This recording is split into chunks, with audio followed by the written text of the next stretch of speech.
Fue el guerrero más extraordinario del antiguo Egipto. Un soldado que jamás perdió una batalla. Un general a la altura de los grandes conquistadores de la historia. Un rey que transformó a su país en un imperio.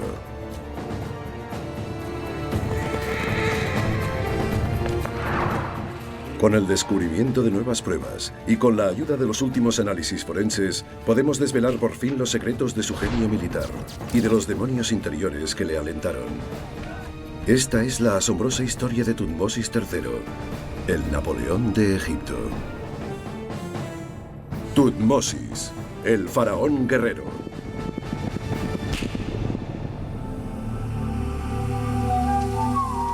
Tebas, la capital del antiguo Egipto. Estamos en el año 1457 antes de nuestra era, hace casi 3.500 años. La reina Hatshepsut, que ha proporcionado 20 años de paz y prosperidad a su nación, acaba de morir. Pero Hatshepsut no es una reina cualquiera. Es una reina que ha gobernado como un rey. Algunos egipcios lamentan su fallecimiento, otros se alegran. Consideran que ha acumulado demasiado poder para ser una mujer. Pero Hatshepsut paga un precio muy caro por la paz. Tras su muerte, Egipto se ve amenazado por sus vecinos. Las ciudades-estado rebeldes, dominadas por sirios y cananeos, todos albergan el ferviente deseo de poner a prueba el coraje del nuevo líder. Su hijastro, Tutmosis III, está listo para tomar las riendas del país. Ha sido faraón durante casi 20 años, pero la reina Hatshepsut le ha mantenido bajo su autoridad. Ahora, superada la mayoría de edad, finalmente puede hacer realidad su sueño de erigir un gran imperio, uno muy distinto al de su madrastra. Pero Tutmosis carece de experiencia como rey y como guerrero. Nadie sabe si podrá vencer a los enemigos de Egipto, ni si podrá hacer olvidar el recuerdo de su madrastra y aprovechar la oportunidad. Tutmosis comienza a preparar a sus hombres para la guerra.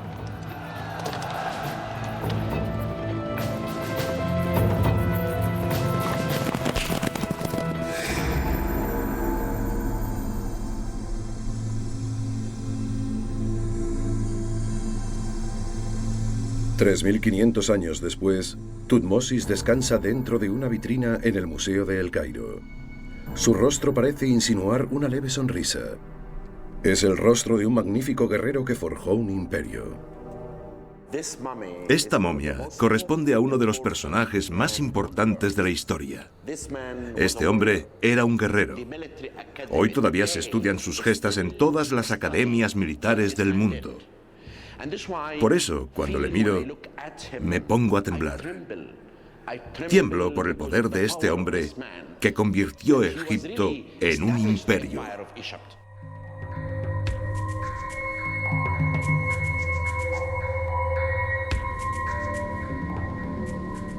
Los arqueólogos descubrieron a Tutmosis y comenzaron a descifrar sus hazañas a finales del siglo XIX. El arqueólogo francés Gaston Maspero examinó su cuerpo a conciencia. Tiene el cuello fracturado. Alguien ha separado su cuerpo y sus 4 extremidades. Los pies y los brazos están rotos en fragmentos. Maspero sabía que no eran heridas de guerra. Se trataba de los desperfectos causados por los sospechosos habituales. Saqueadores de tumbas.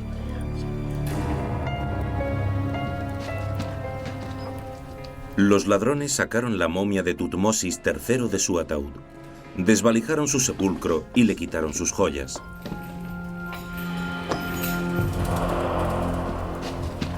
Poco después de su hallazgo, los egiptólogos apodaron a Tutmosis el Napoleón de Egipto. Al igual que Napoleón, Tutmosis sabía cómo comandar una fuerza de combate y mostró un afán insaciable por conquistar nuevos territorios.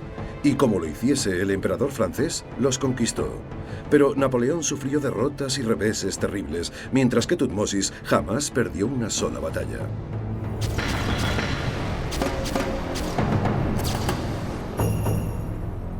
Sin embargo, la sonriente y deteriorada momia no nos dice nada sobre el personaje, ni de las pasiones que le empujaron. Aunque él guarda silencio, tal vez su tumba pueda proporcionarnos alguna información. El Valle de los Reyes, el lugar de descanso eterno de muchos de los grandes faraones de Egipto. Aquí, el Dr. Ian Shaw, experto en jeroglíficos antiguos, leerá los muros de su sepulcro y nos contará algunas cosas sobre el hombre que los erigió.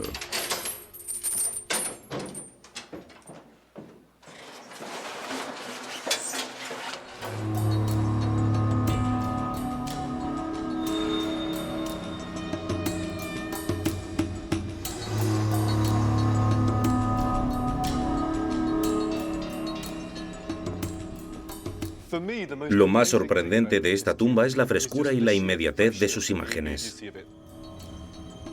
Los muros nos dicen que Tutmosis era mucho más que un simple guerrero. Tutmosis era un hombre que apreciaba la belleza. No era un mero soldado o alguien que simplemente había nacido en el seno de un linaje real. Poseía la suficiente educación para llegar a transformar ciertos aspectos de su propia cultura.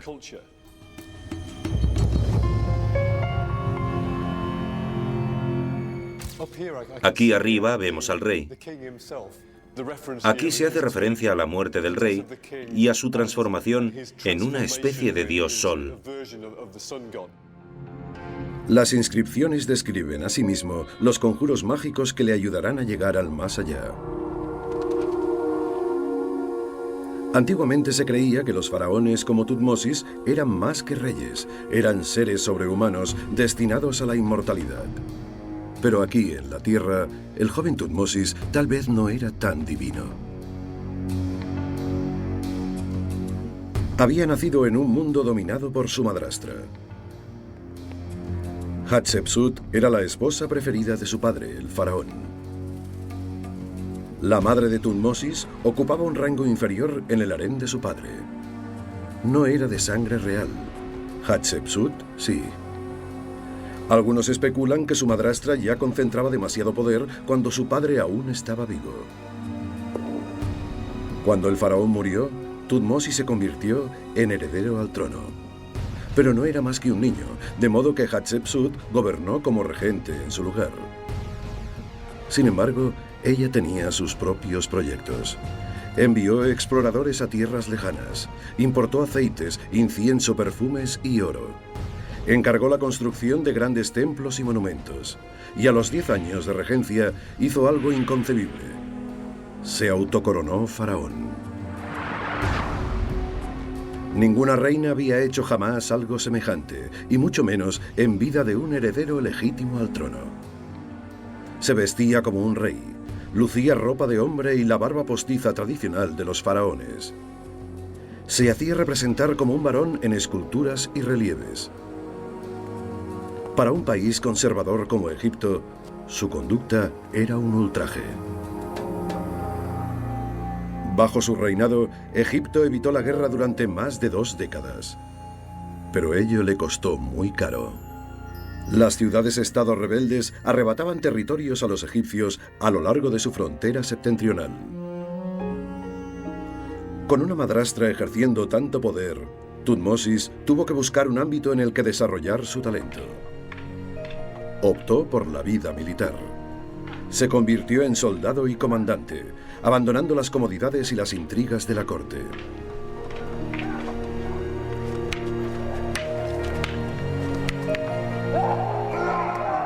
Se entrenó para ser un guerrero mientras esperaba que llegase su momento. Entonces, en el año 1458 antes de nuestra era, Hatshepsut exhaló su último suspiro. Nadie sabe la causa de su muerte. Sigue siendo uno de los misterios sin resolver del antiguo Egipto. Tutmosis accedió al poder de forma inmediata. Él creía que su nuevo Egipto necesitaba algo más que un faraón. Necesitaba un comandante en jefe capaz de arriesgar su propia vida en el frente y que encabezase la carga en las batallas. Por tanto, cuando estalló una rebelión en la frontera norte, se dirigió hacia Palestina con 20.000 hombres. Fue la primera de las 17 campañas destinadas a imponer su dominio en la región. Expandió el imperio, tanto hacia el norte, hasta el interior de Siria, como hacia el sur, a lo largo del Nilo, hasta las tierras de Nubia. Sorprendió a sus enemigos con tácticas agresivas, utilizando las naves para transportar a hombres, suministros y armas con rapidez.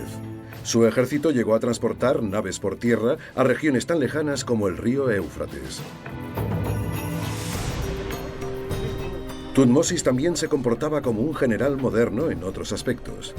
Creó una red de espías para recabar información.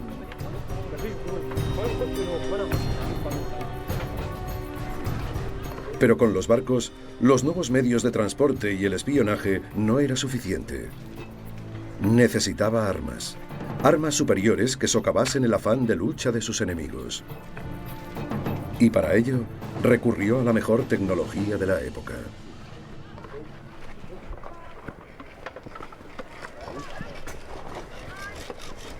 Tutmosis III, al igual que Napoleón 33 siglos después, contó con el armamento más moderno para derrotar a sus enemigos.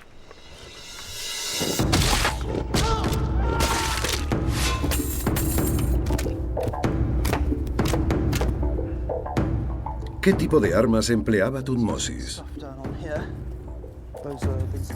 El doctor Thomas Hulett, arqueólogo de la Universidad de Durham, y Tom Richardson, de la Armería Real, son grandes expertos en armamento de la antigüedad. Han venido a Egipto para poner a prueba las armas del faraón. Se vivía una verdadera carrera armamentística. Cada nueva mejora en el diseño de las armaduras provocaba el desarrollo de nuevos tipos de armas cada vez más efectivas. El arco y la flecha eran la artillería de la época. Había dos tipos básicos de arco y Tutmosis los utilizaba ambos de modo sistemático.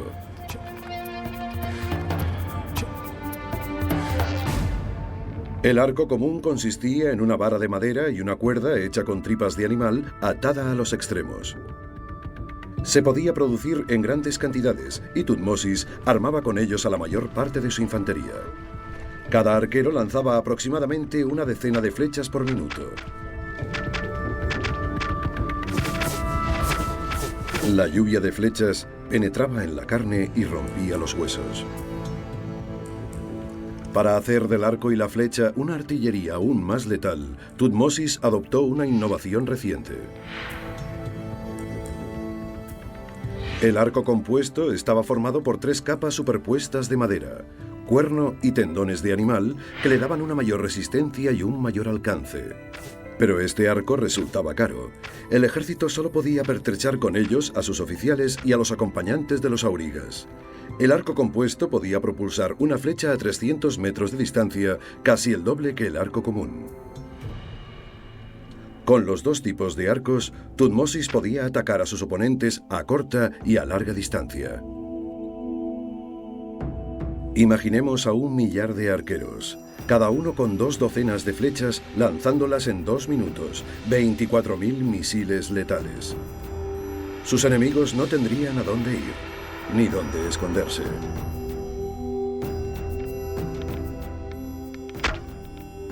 Pero todos los ejércitos poseían arcos y flechas y Tutmosis tenía que proteger a sus hombres de ellas.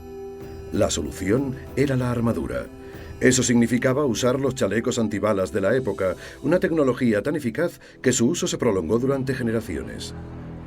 Los expertos en armas se dirigen al Museo de El Cairo. Han venido a ver el único fragmento que existe en el mundo de la armadura que utilizaban los antiguos egipcios. Su intención es hacer una réplica y ponerla a prueba. Wow, so there's the first one of Tutankhamun's chariots. The cross grips are actually horizontal. Yeah, well that's... Esta armadura perteneció a uno de los faraones más célebres de todos los tiempos, Tutankamón, el rey adolescente. Esta pieza se ha mantenido oculta durante años. Se trata de la armadura personal del rey Tutankamón, hecha de cuero de vaca. Es fantástica, absolutamente increíble. Para mí se trata de una experiencia única. Sin duda, este es uno de los momentos más especiales de nuestra visita a El Cairo. Tener la posibilidad de ver un objeto que nadie ha visto y que te permite tener un contacto estrecho con alguien que murió hace 3.500 años resulta un verdadero privilegio. Es la única armadura del período final de la Edad de Bronce que existe en el mundo. Las escamas son de cuero de vaca. Es cierto. Si las iluminas con un foco, se ve que son translúcidas. Sí, se aprecia con claridad en esta parte de aquí. Una armadura como esta protegía de un ataque a las tropas de Tutmosis.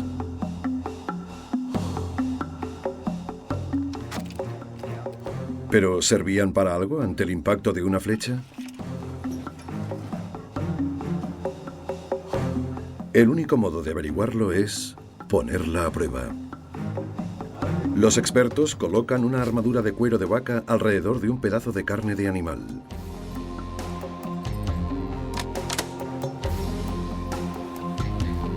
Mala suerte para el soldado.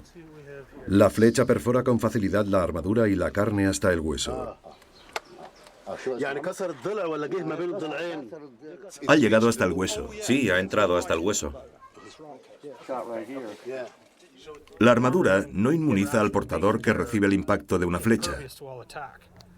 Lo que hace es mantener al soldado en el campo de batalla el máximo tiempo posible. A continuación, la armadura que llevaban los oficiales y los acompañantes de los aurigas durante las contiendas. Un chaleco compuesto más pesado, hecho de escamas de bronce y cuero de vaca. Eso está mejor, ¿verdad? La flecha no ha penetrado, ni siquiera la hubiese notado. Un oficial que llevase la armadura de bronce y cuero de vaca hubiese sobrevivido. Esta armadura es bastante flexible, pero no contiene ninguna placa grande de metal que impida el trauma. Imagino que cualquier golpe en la caja torácica hubiese producido la fractura de varias costillas. La armadura de bronce y cuero de vaca funciona mucho mejor que la más sencilla, compuesta solo de cuero de vaca. Veamos ahora la armadura de bronce que solo llevaban los generales. ¿Marcaba realmente la diferencia? La armadura de bronce es sólida, ruidosa y muy pesada.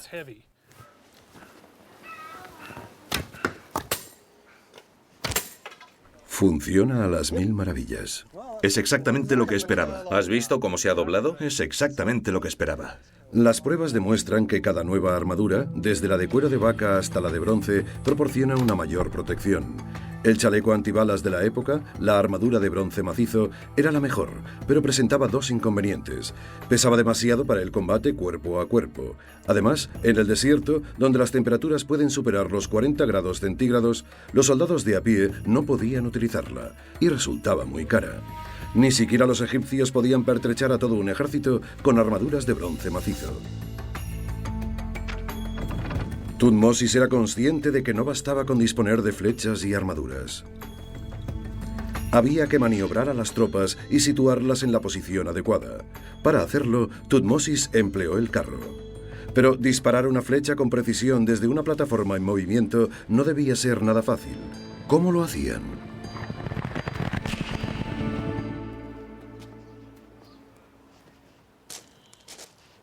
Durante el reinado de Tutmosis, una revolución en el arte de la guerra se extiende por Oriente Medio hasta el Mediterráneo.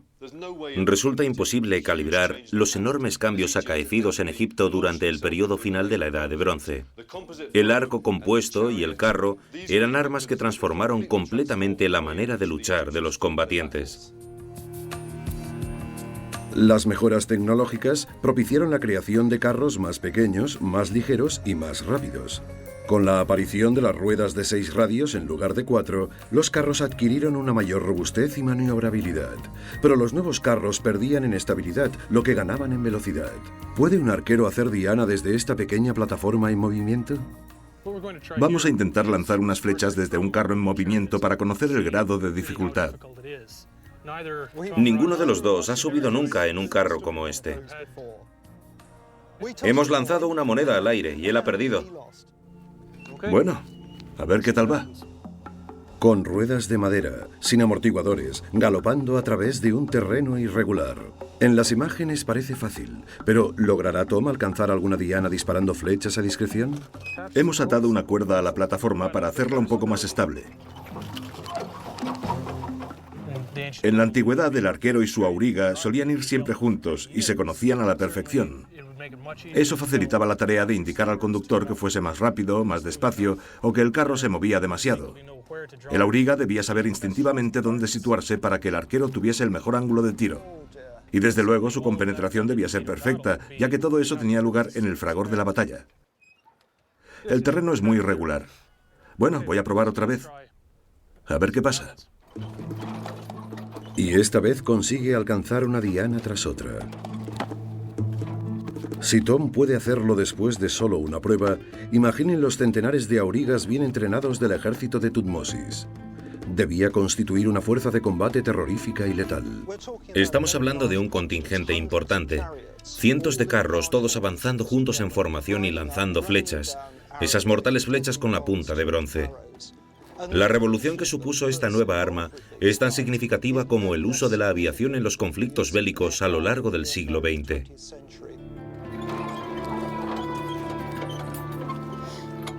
Pese a todo, en la época de Tutmosis, la mayor parte de los combates se producían cuerpo a cuerpo. Tutmosis necesitaba que sus hombres dispusieran del arma más letal del momento: el hacha de combate. Además, acababa de desarrollarse una nueva clase de hacha con un gran poder destructor. El hacha había evolucionado transformándose en un arma diseñada para golpear al enemigo en la cabeza o en los hombros. Este es el tipo de hacha que tenemos aquí, la llamada hacha pico de pato. Pero se había creado otro tipo de hacha con una hoja más larga y estrecha, montada sobre un asta de madera, la alabarda.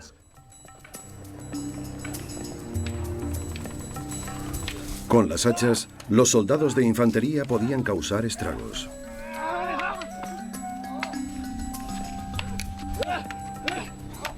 La alabarda, con su largo mango, se usaba para atacar la parte inferior del cuerpo, es decir, la cintura y las piernas del enemigo.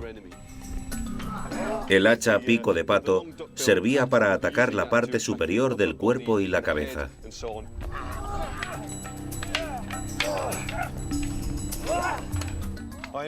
Imagino que este tipo de hacha más pequeña se utilizaba sobre todo en la fase final de la batalla, cuando los soldados entraban en la lucha cuerpo a cuerpo intentando aprovechar el caos provocado por la lluvia de flechas. Así pues, tenían que acercarse mucho al enemigo para hacer un uso correcto de ella, porque no se trataba de un arma arrojadiza, más bien había que asirla con la mano para emplearla de forma continuada a lo largo de la contienda.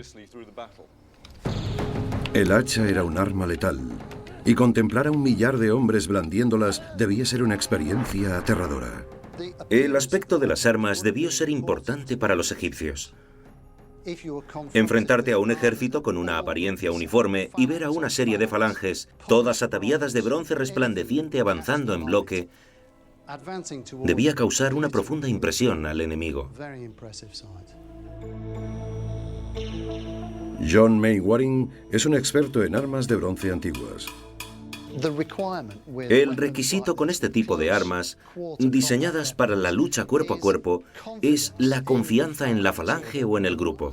En realidad, se trata de un ariete humano, ya que solo hay soldados y armas blancas. Una vez concluida la lluvia de flechas y la acción de los carros, solo quedaba la lucha cuerpo a cuerpo. Pero debía ser un espectáculo brutal. Imagínense atacar a un enemigo, perseguirle a campo abierto, a través de las montañas. La experiencia en el frente debía ser absolutamente espeluznante. Avanzar blandiendo el hacha frente a un enemigo que te echa el aliento. El mango es corto, tienes que acercarte mucho a él. Puedes verle con claridad y le miras a los ojos antes de asestarle el golpe definitivo.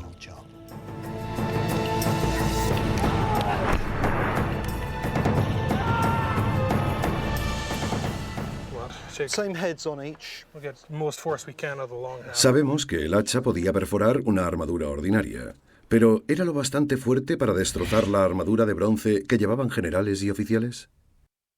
Los doctores Thomas Hullett y Tom Richardson cubren un saco con una armadura de bronce. Esta vez le atacarán con un hacha de guerra. Con una mano. Como sabes, los soldados llevaban un escudo en la otra. Tienes razón. Los soldados de infantería solían llevar un escudo en una mano y el arma en la otra. Así pues, aunque resulta muy tentador utilizar las dos manos para golpear lo más fuerte posible, el primer hachazo lo haré con una sola mano. Vamos allá.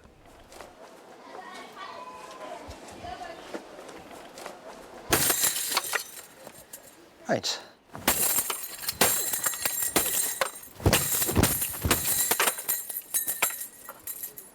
Has destrozado la armadura. Le hubiese producido un trauma debido al impacto.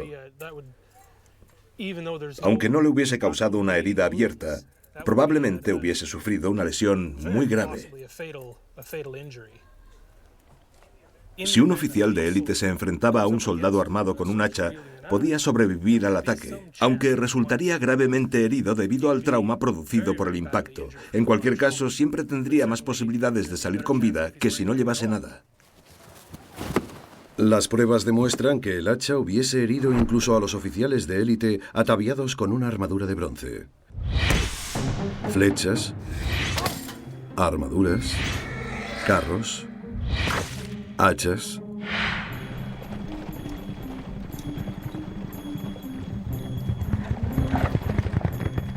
En el año 1457 a.C., Tutmosis necesitaba todo el poder destructor que pudiese concentrar y todo su ingenio.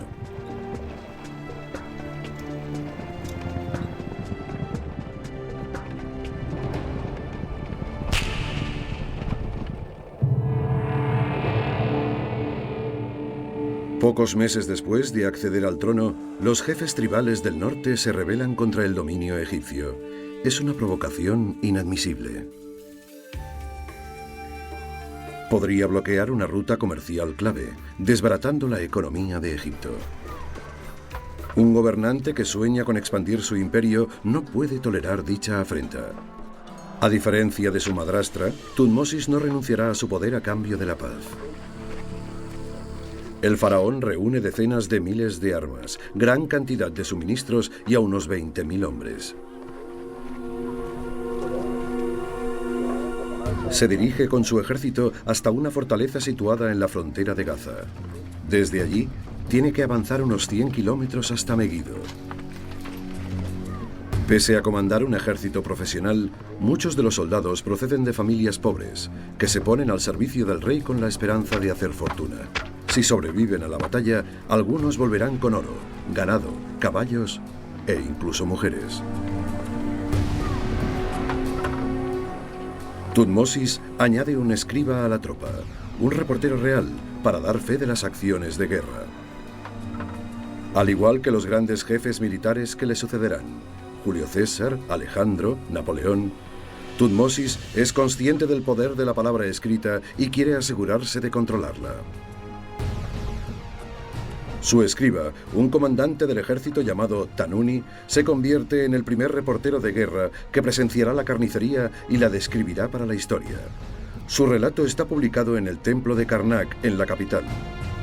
El pueblo egipcio lo leyó, al igual que hoy lo hace Ian Shaw.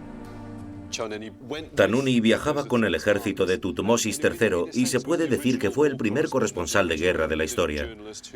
Fue el reportero que acompañó al ejército durante las 17 campañas, anotando aspectos fundamentales de cada contienda, como los movimientos de las tropas, las diversas estrategias del rey y otros detalles. El diario original de Tanuni es la base de la historia que aquí se narra. No se trata de unas meras inscripciones talladas en la piedra.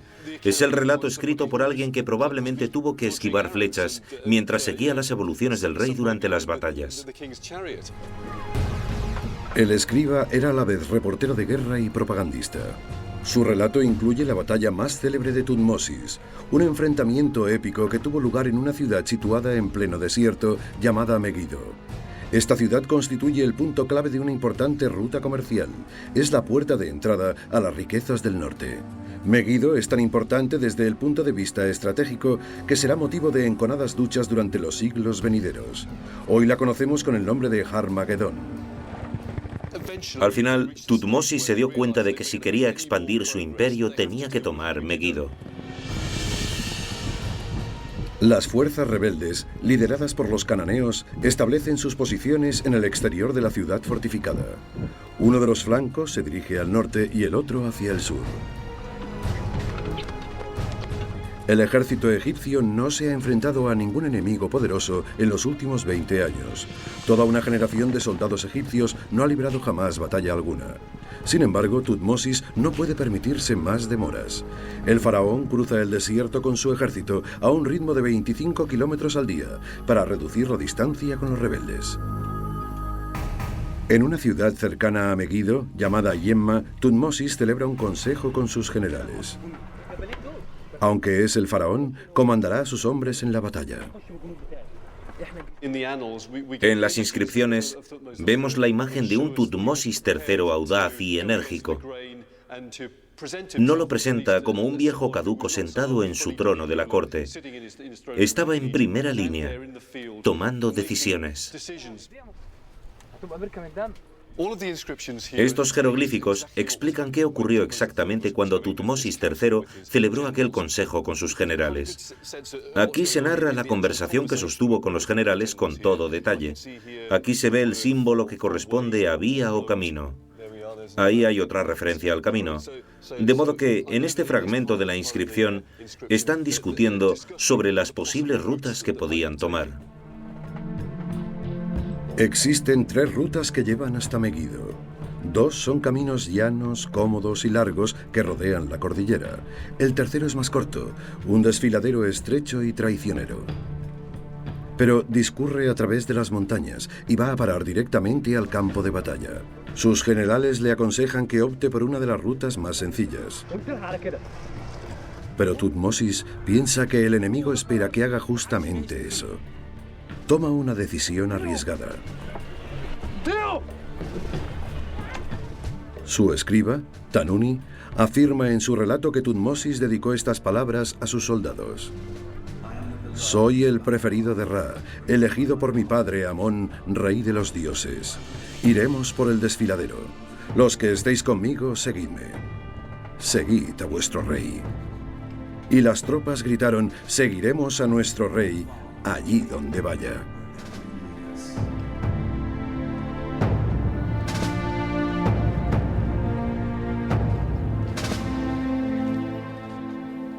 ¿Por qué opta por esa ruta? Probablemente piensa que si sus generales le sugieren no ir por el paso, los generales del ejército enemigo tampoco esperan que llegue por allí. Por eso dicen, no haremos lo que no esperan que hagamos, iremos por el desfiladero. El plan es arriesgado. Tutmosis tendrá todo su ejército expuesto en fila india a través del angosto camino. Si le descubren, está perdido. Tutmosis les conduce personalmente a través del estrecho paso, encabezando la marcha a pie. Hombre tras hombre, montura tras montura, su majestad muestra el camino con sus pasos.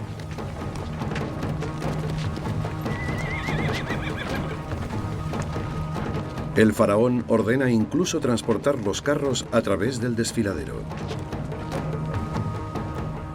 Decenas de miles de rebeldes armados les esperan en el otro lado. Creyendo saber por dónde llegará Tutmosis, han posicionado sus fuerzas cerca de los caminos llanos al norte y al sur de la ciudad, separados unos 12 kilómetros entre sí. El ejército de Tutmosis tarda toda una mañana en cruzar el paso.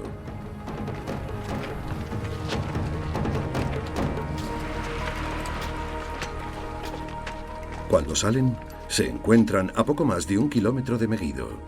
Se colocan en posición y por la tarde han formado una cuña entre los 2 flancos del ejército rebelde. A la mañana siguiente, las fuerzas cananeas se ven hostigadas por un oponente que ha aparecido de la nada.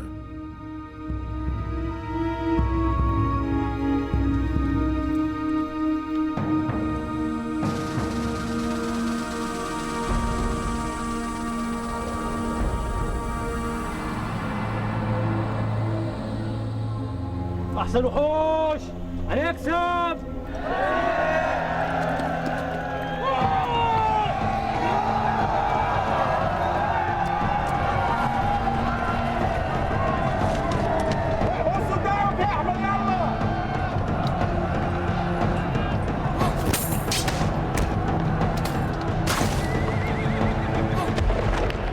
Los cananeos se ven aún más sorprendidos cuando contemplan la silueta de Tutmosis liderando la carga, montado en su carro dorado.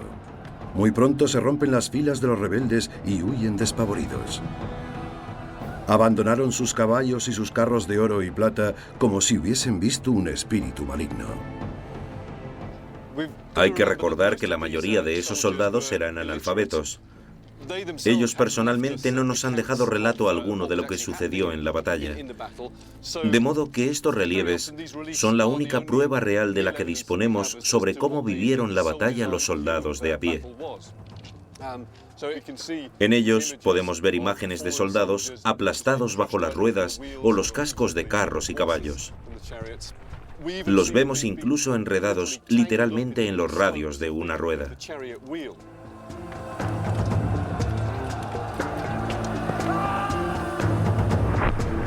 Pero esta batalla resulta ser solo el principio. En lugar de aplastar al enemigo durante su retirada, los soldados de Tutmosis se detienen para despojar de sus pertenencias a los rebeldes muertos. El retraso permite a los cananeos reagruparse en el interior de la fortaleza. Tutmosis está furioso y se ve obligado a sitiar la ciudad. Los egipcios rodean Megido, estrangulándola poco a poco.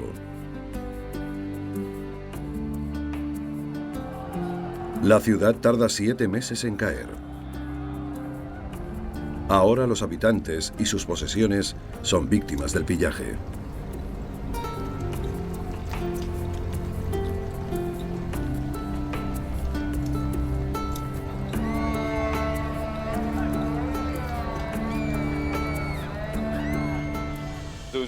No había lugar para sentimentalismos. El objetivo era arrebatar a los muertos y heridos todo el material y las armas que el invasor pudiese necesitar para emprender la siguiente fase de la campaña.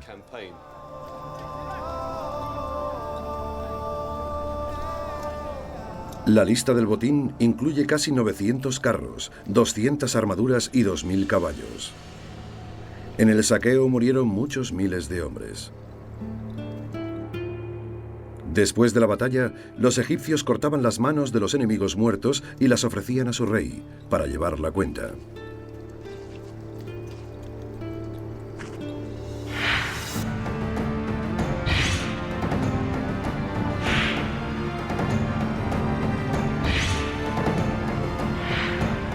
Sentían un escaso respeto hacia los enemigos muertos, pero el enemigo hubiese hecho exactamente lo mismo con ellos.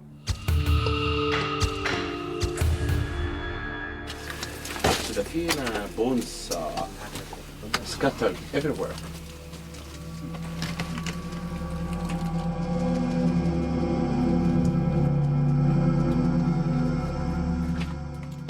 En esta cueva, el doctor Zahi Hawass nos muestra dónde acababan los cuerpos de los soldados abatidos en un campo de batalla egipcio siglos antes de la época de Tutmosis.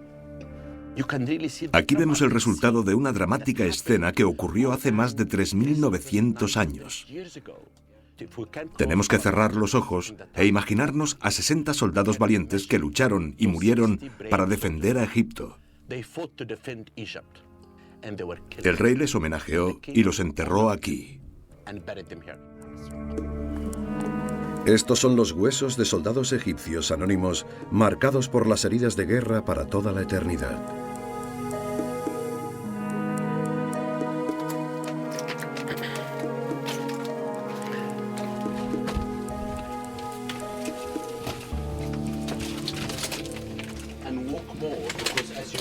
Como pueden ver, este es el sepulcro principal donde se enterraba a los soldados.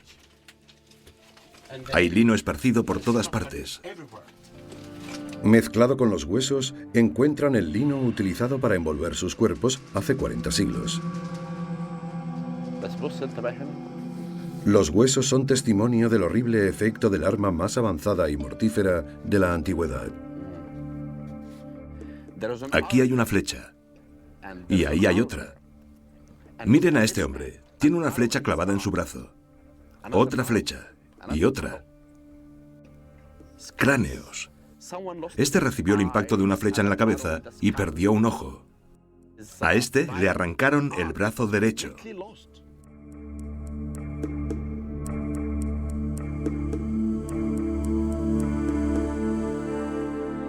Los huesos son una prueba evidente. Pero estos relieves nos dicen aún más cosas sobre el cruento espectáculo que se presenciaba cuando se mezclaba el metal con la carne.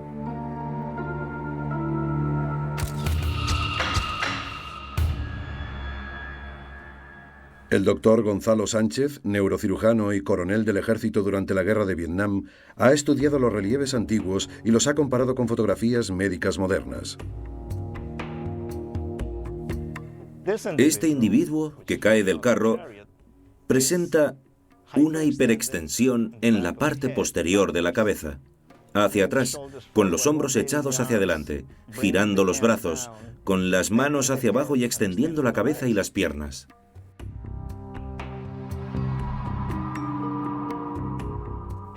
En esta foto vemos a un paciente que ha sufrido una lesión producida por una hiperextensión de la cabeza. Tiene los hombros hacia adelante, los brazos vueltos hacia adentro y las manos ligeramente flexionadas. Lo que parecen representaciones crueles resultan ser imágenes anatómicamente precisas de soldados anónimos que sufrieron muertes agónicas esculpidas hace más de 3.000 años. Si te hieren en una extremidad es probable que sobrevivas, pero si te alcanzan en una cavidad, ya sea en la craneal, la abdominal o la pectoral, es muy posible que mueras. Porque si no te mueres debido a la hemorragia, morirás por infección. La agonía de la muerte no hacía diferencias de rango. Soldados de a pie, generales y reyes se enfrentaban a los mismos peligros. Tomemos el caso de esta momia. Corresponde a un antiguo faraón, Seqenenre Taa II. Fue rey de Egipto un siglo antes que Tutmosis. En aquella época su país luchaba contra un ejército invasor.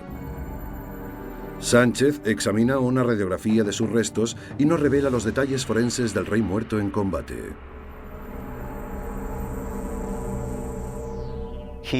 Debía encontrarse en primera línea con sus tropas y los enemigos le rodearon. Probablemente intentó evitar un impacto procedente del lado izquierdo con su brazo, pero el hacha le golpeó en el lado izquierdo en trayectoria ascendente y penetró lo bastante para romperle los huesos de la cara.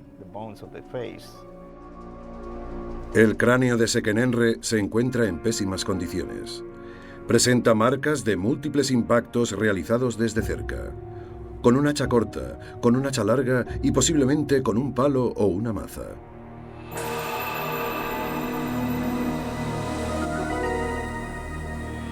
A diferencia de Seqenenre, Tutmosis sobrevivió a 17 campañas militares sin sufrir un solo rasguño.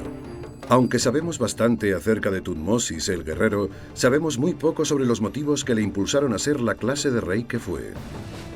La respuesta puede hallarse en la misteriosa muerte de su madrastra, la reina Hatshepsut, y en una antigua tumba llamada KV-60.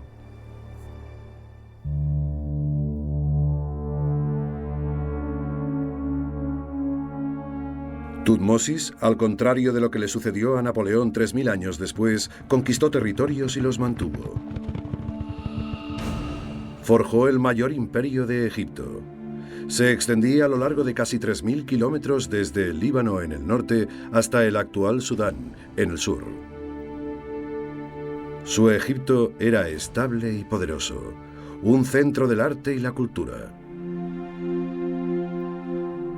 El Egipto de Tutmosis era muy distinto del que había gobernado su madrastra, pero tuvo que esperar muchos años a que ella le cediese el trono.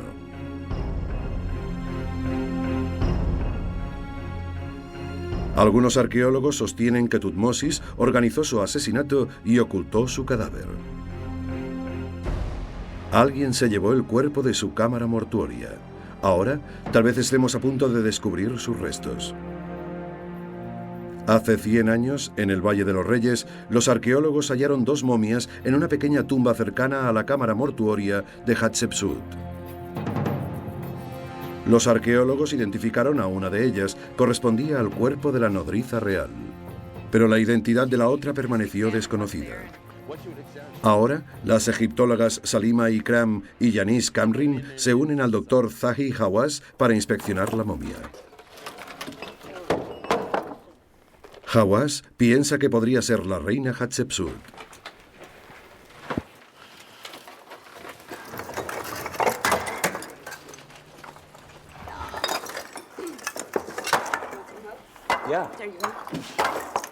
Síganme, señoras. Se trata de una tumba muy extraña. La dejaron inacabada.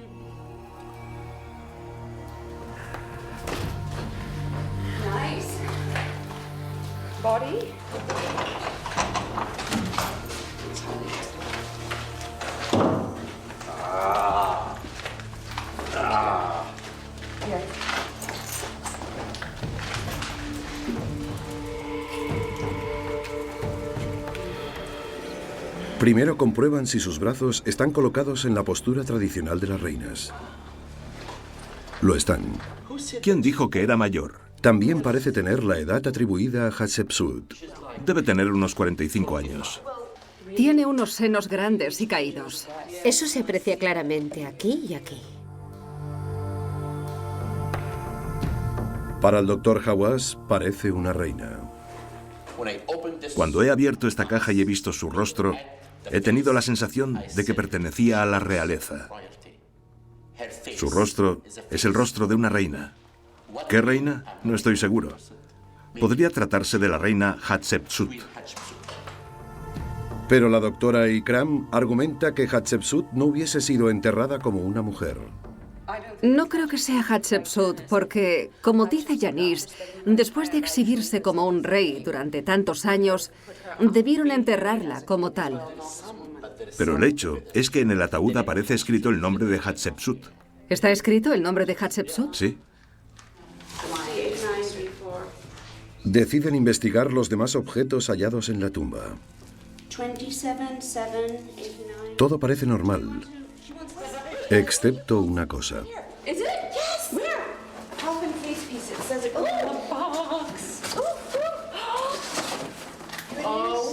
Una máscara mortuoria que no esperaban encontrar ni siquiera en la tumba de una nodriza real.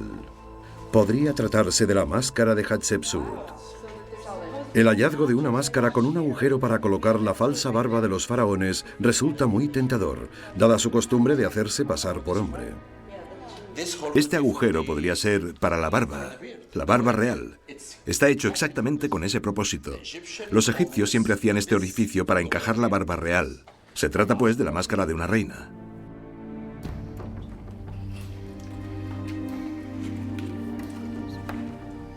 Y este podría ser el ataúd de esa momia, la reina Hatshepsut. Fantástico.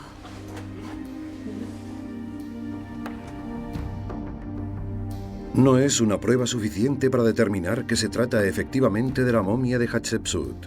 Antes deben realizarse más análisis. Pero esta modesta tumba podría ser el lugar de descanso eterno de una de las gobernantes más destacadas de Egipto.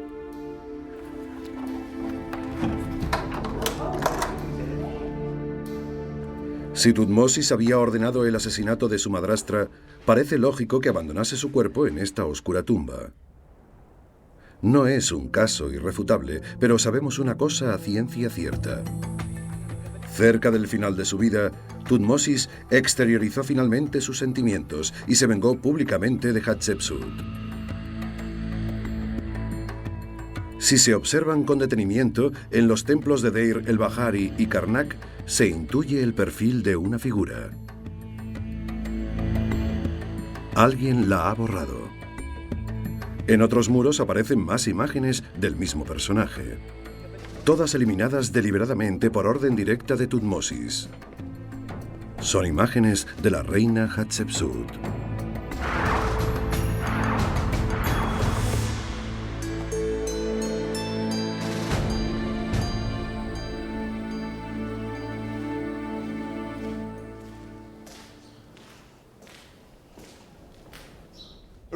Antes esta cámara estaba llena de imágenes de Hatshepsut y de Tutmosis III.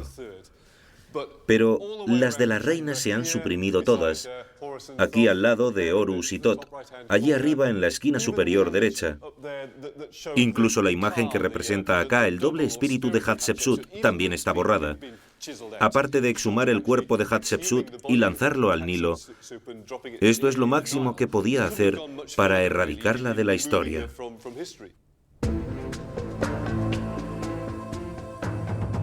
Los registros del antiguo Egipto indican que 30 años después de la muerte de Hatshepsut, Tutmosis ordenó la destrucción de todas las representaciones de su madre. Todos los altares, imágenes y estatuas. Parece un acto incongruente y trivial para un faraón tan grande. Sin embargo, para los antiguos egipcios, las imágenes poseían un enorme poder, tanto en este mundo como en el más allá. Destruir las imágenes y las estatuas de Hatshepsut era un cruel intento de eliminarla de la historia. Pero además, con ello Tutmosis le negaba cualquier posibilidad de alcanzar la vida eterna, de alcanzar la inmortalidad.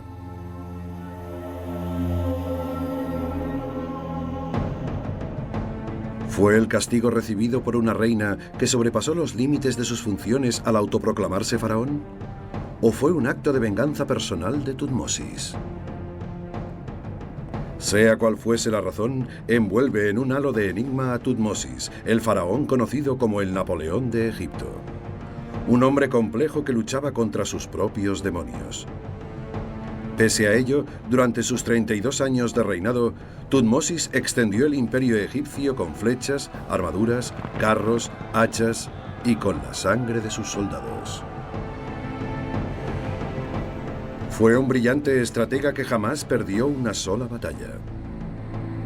Sus 17 campañas militares victoriosas le permitirían forjar el mayor imperio de la historia de Egipto.